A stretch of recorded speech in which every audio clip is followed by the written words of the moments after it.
Hey guys, before the holidays, I was riding home from work, which became my last ride for the year, and I'll tell you why right now. Um, I was on the highway, and my rectifier just went on me.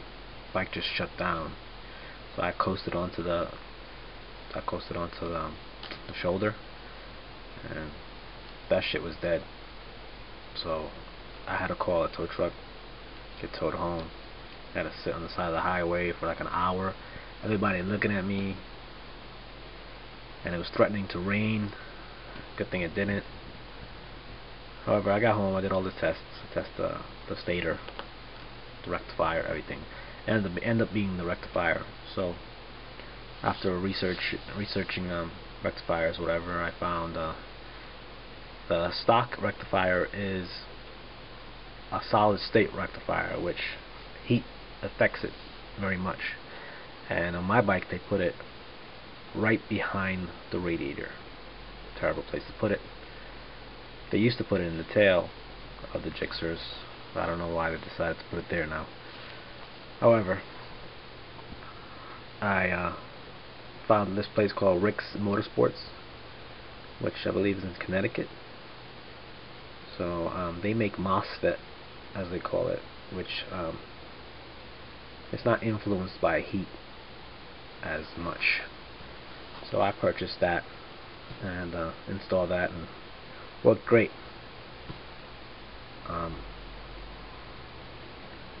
However, I felt I had to make a few changes. Before I added an outlet, a 12-volt accessory in the back, which was like a cigarette lighter. I removed that, and the reason I had that really is to charge, say, a cell phone, a GPS, or even a trickle charger, a float charger, whatever. I had a cheap one. I used a float charger. Got rid of that. I just bought a battery tender junior, which works great, and I trust it. And a brand new battery. Of course, the new rectifiers in there. And long story short, my HIDs also is part of this problem, I believe. When HIDs come on my bike, you turn it on, the light's on. When you hit the start button, the light turns off and back on. So that's bad for ballast. So I purchased this, which is supposed to solve this problem. I got this from Tri-Page. It is a HID, or a headlight delay relay. So it comes with all the connections you need, all the parts you need, whatever, to make the connections. Very simple. It's all in the shrink wrapping. The board, the relay, everything's in here. All you're left with is two wires, which are 2 wires each, red and black. They call this the sheath wire, which has this sleeving over it, and the non-sheath. So I have to install this. I didn't realize it was going to be so long. I gotta find a spot to hide this. But yeah, all you guys that have HIDs, whatever, I recommend you get something like this. I tried a cheap one from eBay, 528T, I think they call it. Installed it. It worked when I tested it. Very next day, it burnt out. I returned it. I got my money back. But this is made for this, so I got this for it was on sale actually. I got this for $25, which is, yeah, it's a lot more. I paid $12 for the one on eBay. $25. Yeah, I think it was $7 a ship, whatever. Yeah, it's pricey, but if it does the job, then it's worth it at the end. You save your electrical system, because this can affect your charging system. And also with the battery tender junior, I recommend anybody with a bike that stores it for any more than a week, get one of those, because it'll save you a lot of hassle and time. And I believe Pitamis did a video on this as well, the battery tender junior. If you don't have one of those, go get one. You're crazy to not have one. So I plug that in, and even when I'm not riding, I bring my bike home, and if If I'm riding every day, fine, I won't use it.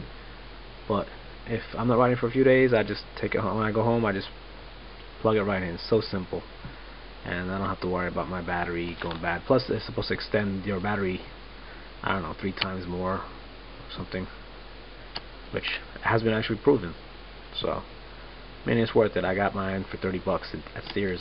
I didn't bother getting it online because it's only a few bucks more in Sears, and I got it right there and then, no problem. And I had a coupon, so it wasn't bad. So, anyway, I'll do another video, an update video on this when I install this.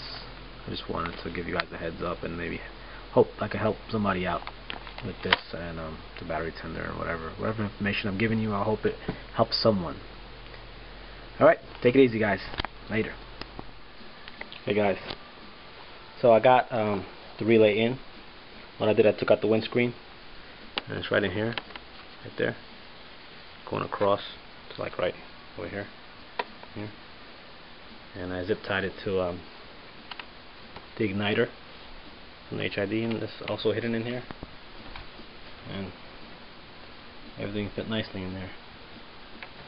I can't believe how much I got stuffed in here, but yeah. So let me just show you guys what it does. Well, I'm just gonna turn on the key. I'm not gonna start it because it's indoor.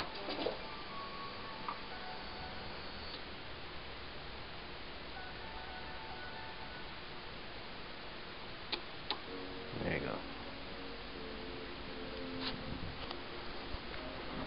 So what happens when you start the bike? The light won't come on until about, well, mine, I timed it, it's 8.5 seconds. That's on max setting. It has actually an adjustment.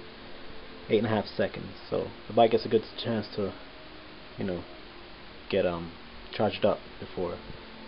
Because when HIDs first come on, it takes a lot of power to ignite them. After that, it's like nothing. It's really low wattage. But at the beginning, it takes a lot of power. So one more time.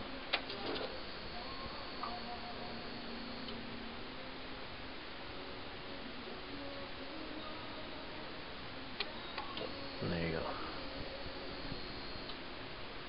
Alright, so that should solve that problem. So it doesn't put so much strain on your electrical system when you're first booting it up.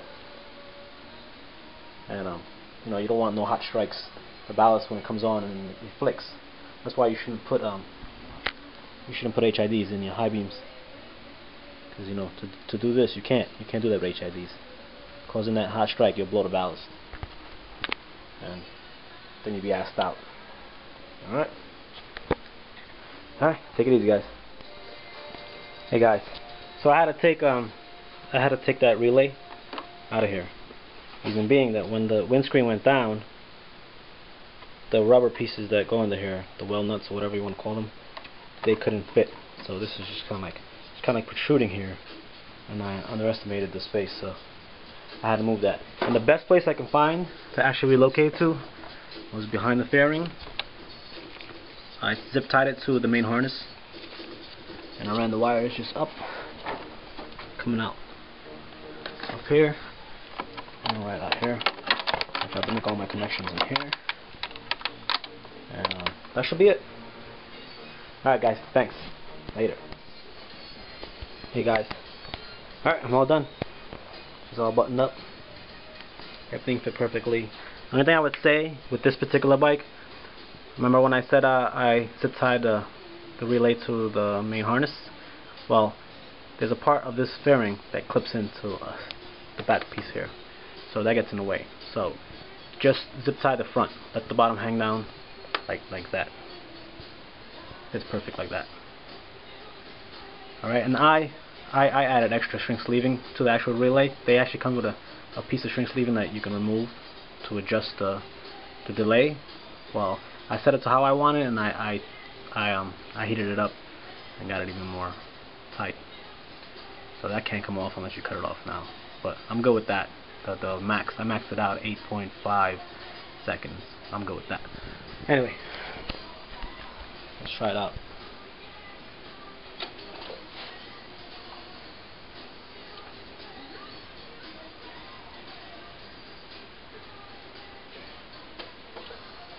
you go.